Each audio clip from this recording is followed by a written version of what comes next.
Hi, Bobby. Lily. No, we're going on YouTube.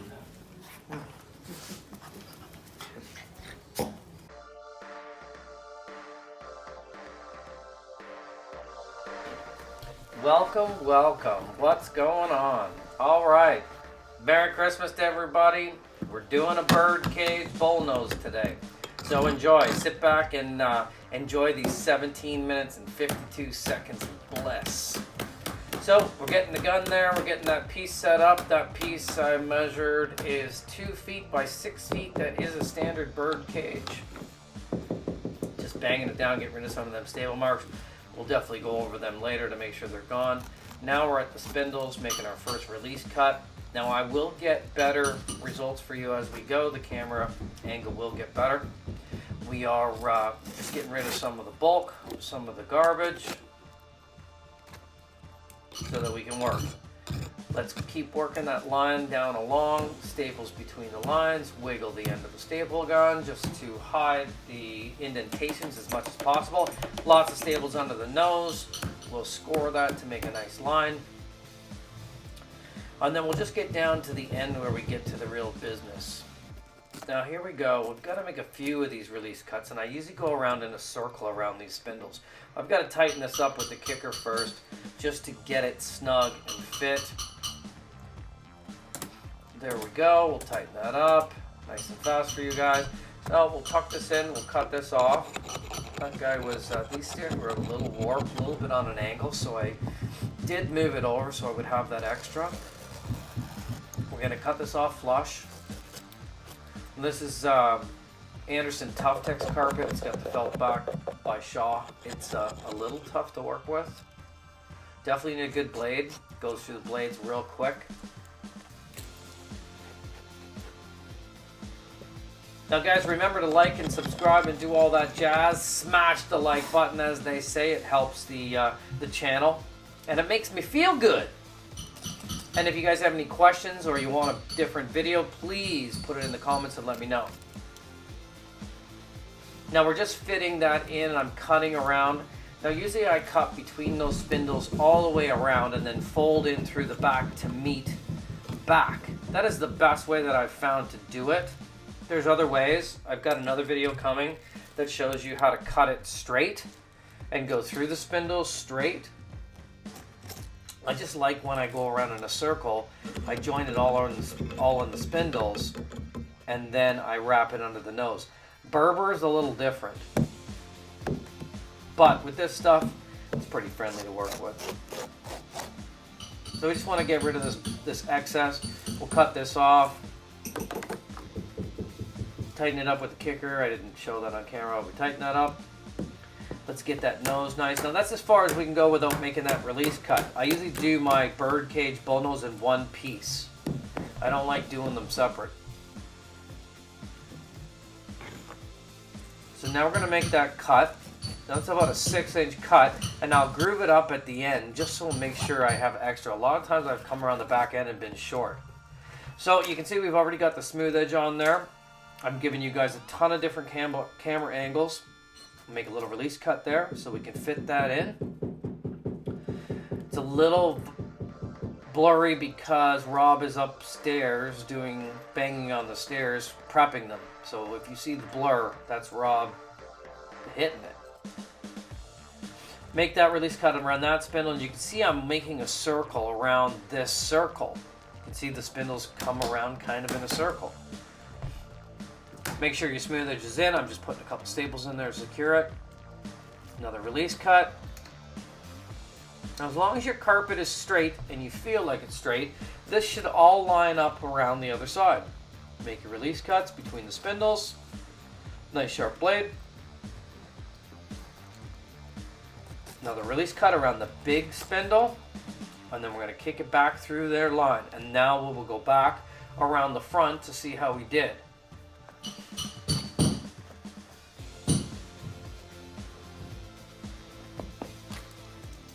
Alright, so here we are back at the front where we started our first cuts. And now we're going to try to blend those back together. Now we've got to make some release cuts to ease it up so that we can see how it sits. It's a little tedious. Listen, it takes some time. If you haven't done this before, have patience. This is a 17-minute video I'm moving the camera and I'm going at full speed, and I've edited. I used to be able to do this stair, take me about 45 minutes. I got this thing down. I can do this stair in 20 minutes now. But it took, you know, that took years. It took years and years and years of practice. If you're starting out, you know, watch your fingers. This is a perfect example. This is a perfect place to cut your fingers off. Especially with a double-sided Bloody Mary. Okay, so see how I'm just going to work that back now around. I'm lining it up where I started, and I'm just going to feed that in and try to reline those cuts up. That's really the best way to make it blend.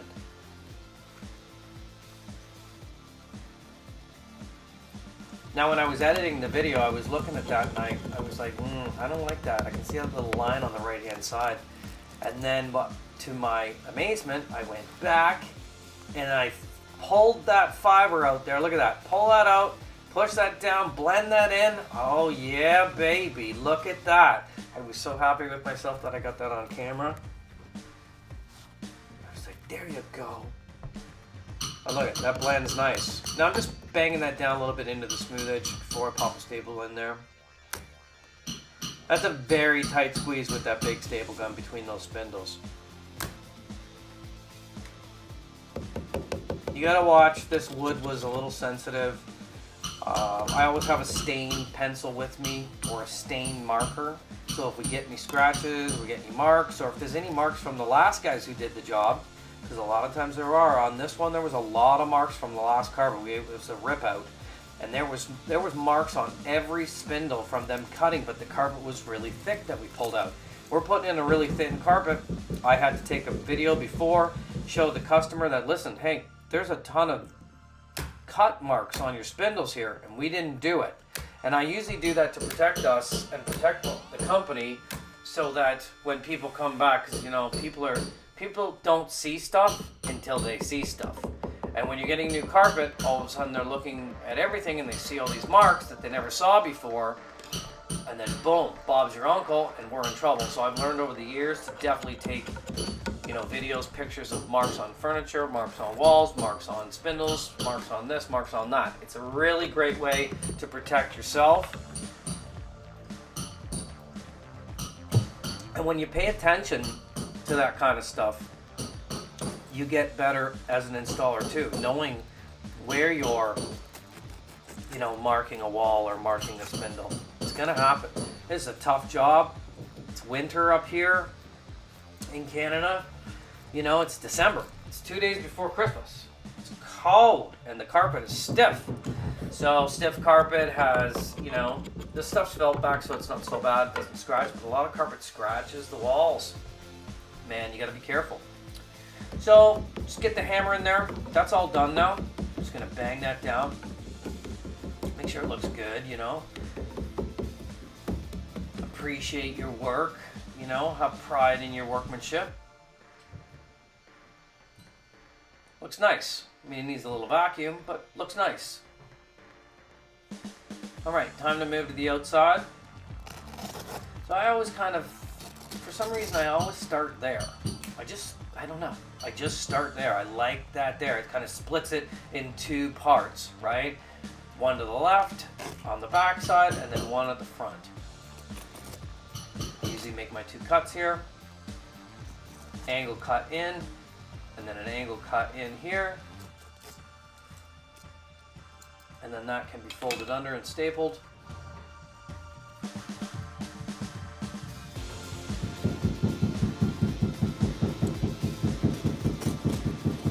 A couple other cuts.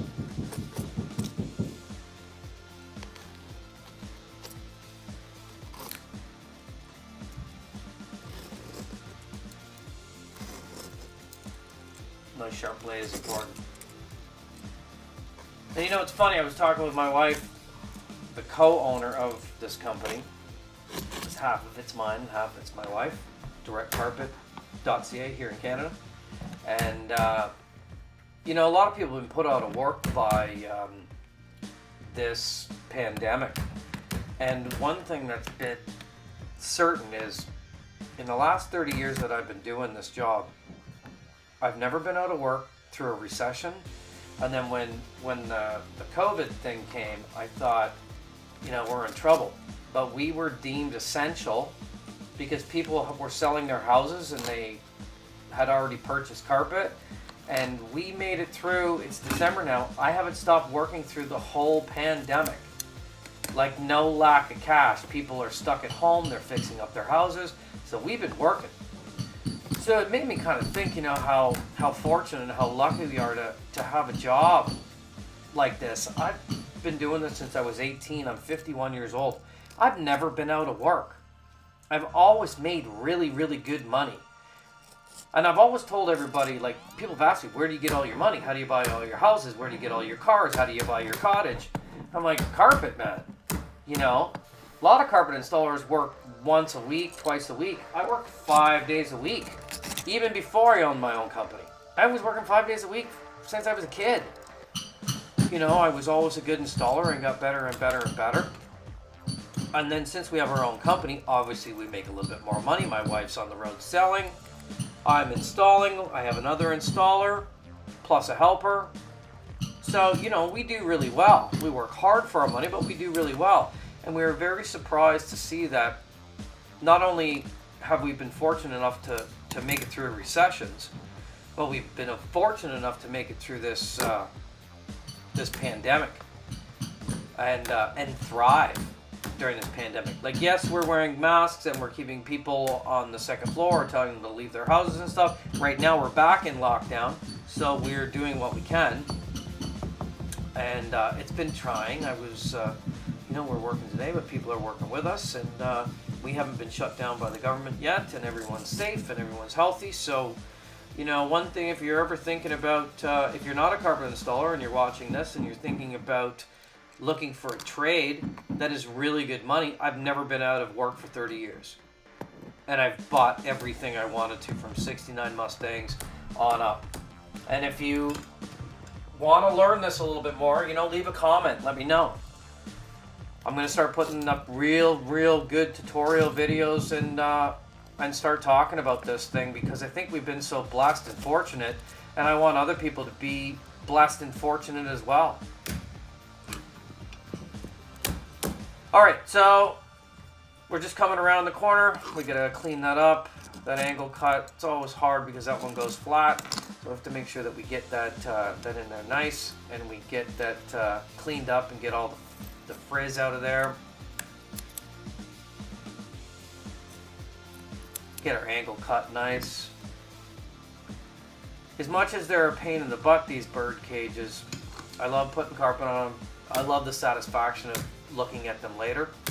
I haven't done a video on one of these for a long time, like 4 years. That other video, if you guys go check it out on the channel, got quite a bit of views.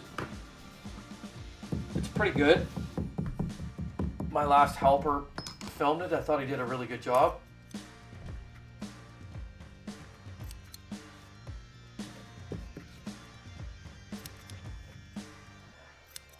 Clean that up. I think we're going to go around the front side and start folding that. We'll probably stay there and fold that thing around. Right, tuck that in, pop a stapler too.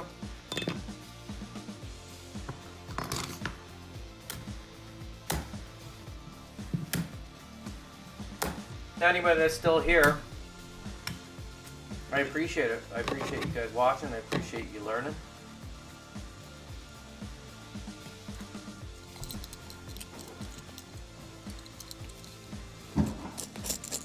If you're still here, make sure you leave a comment down below. Leave your name and just, you know, tell me you liked the video. Tell me what you liked about the video, and I'll shout you out and say thanks. Everybody appreciates a thank you. And don't forget to like and subscribe and like.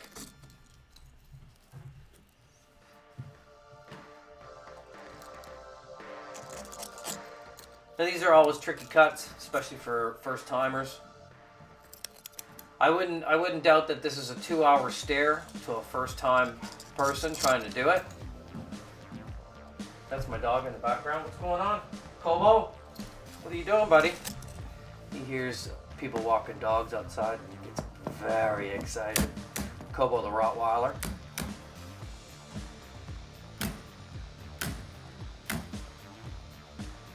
So I will bang those staple marks in with the hammer.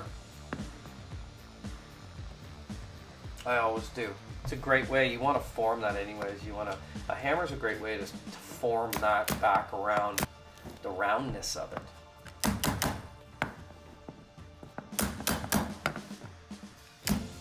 Now when I'm done hanging with you guys, I'm going to go grab a cold beer.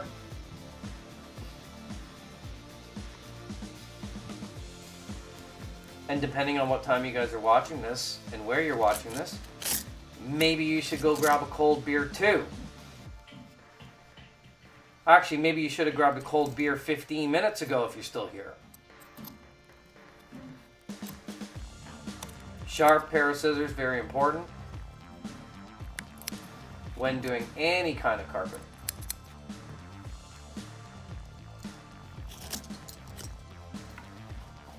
So I think we'll title this How to Carpet a Birdcage, or How to Carpet a Bird Nose, or a Bull Nose.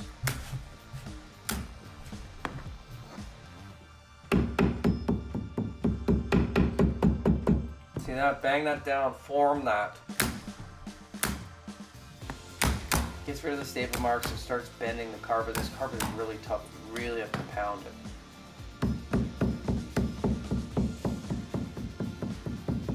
Now you guys got a bird's eye view of this. Most people in the house don't get down this low and look underneath.